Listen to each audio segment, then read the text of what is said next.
ఎన్నికలు సమీపిస్తున్న వేళ అధికార పార్టీ అయిన టీడీపీ నుంచి వలసలు రోజు రోజుకు పెరిగిపోతున్నాయి. ఇప్పటికే 4 ఎమ్మెల్యేలు 2 ఎంపీలు పార్టీ మారి వైసీపీ కండువా కప్పుకున్న సంగతి తెలిసిందే. అయితే నంద్యాల ఎంపీ ఎస్వి వైరెడ్డి టీడీపీకి రాజీనామా చేసి వైసీపీలో చేరేందుకు రంగం సిద్ధం చేసుకుంటున్నట్లు వార్తలు వినిపిస్తున్నాయి.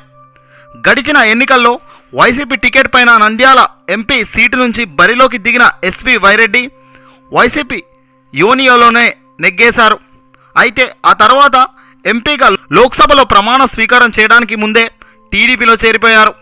నాడు అధికార పగ్గాలు చేపట్టిన టీడీపీ చేసిన బెదిరింపుల కారణంగానే ఎస్వి వైరెడ్డి చేసేది లేక అధికార పార్టీలో చేరిపోయారనే నాడు వార్తలు వినిపించాయి. అయితే ఇదంతా గతం అనుకుంటే ఇప్పుడు సరిగ్గా ఎన్నికలకు ముందు తాను సిట్టింగ్గా ఉన్న నంద్యాల సీటును తనకే ఇవ్వాలని ఎస్వి వైరెడ్డి చంద్రబాబును కోరారట.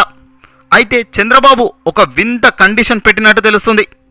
టికెట్ కావాలంటే 60 కోట్ల బ్యాంక్ బ్యాలెన్స్ చూపించమన్నాడట. దీంతో తీవ్ర మనస్తాపానికి గురైన ఎస్వి వైరెడ్డి టీడీపీకి రాజీనామా చేసేందుకు సిద్ధపడ్డారట. ఈ మేరకు ఈ నెల 10న తన కార్యకర్తలతో భేటీ కావాలని, ఆ భేటీలోనే తన భవిష్యత్తు వ్యూహాన్ని ఖరారు చేసుకోవాలని ఆయన గట్టిగానే నిర్ణయించుకున్నట్టు తెలుస్తుంది.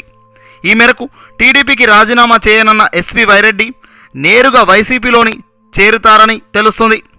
అయితే గడిచిన ఎన్నికల తర్వాత పార్టీకి తాను చేసిన ద్రోహంతో ఈసారికి తనకు టికెట్ దక్కకపోవచ్చని ఓ నిర్ధారణకు వచ్చిన ఎస్పీ వైరెడ్డి టికెట్ దక్కకపోయినా సరే వైసీపీలో చేరితే గౌరవపరంగానైనా ఉంటుందని భావిస్తున్నారట.